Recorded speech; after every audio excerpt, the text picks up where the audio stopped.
Do you have some fabric that you want to Mod Podge?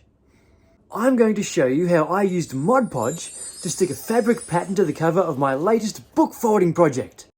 Because origami is essential. The fabric came from an old t-shirt that I wasn't wearing anymore. I worked out which part of the pattern I wanted to use. I would like to see Megadeth written across the front and the back of the book. Then I rolled the book across the shirt to see how much I needed, and I cut a bit extra just in case. I applied a generous amount of Mod Podge to the front cover with a paintbrush, and then I patted it down. I was concerned that the Mod Podge would seep through the fabric and ruin the appearance, but it looks fine. I stuck the extra fabric to the inside of the cover, just like when you're putting contact on a book. I then used the same process for the spine and for the back cover.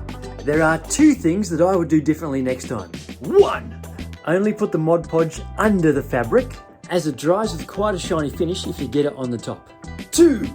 I think the inside cover would look better if I cut a separate rectangular piece of fabric and stuck it on separately with the Mod Podge, which also gives the option of giving the inside cover a different design to the outside. But for this one, I'm going to stick with black. Before I started, I was a bit concerned at how this would turn out, but the Mod Podge was remarkably simple to use and it worked really well. If you'd like to get your own Mod Podge, I've put a link in the description below. Subscribe to see more book folding and origami videos. And remember, origami is essential.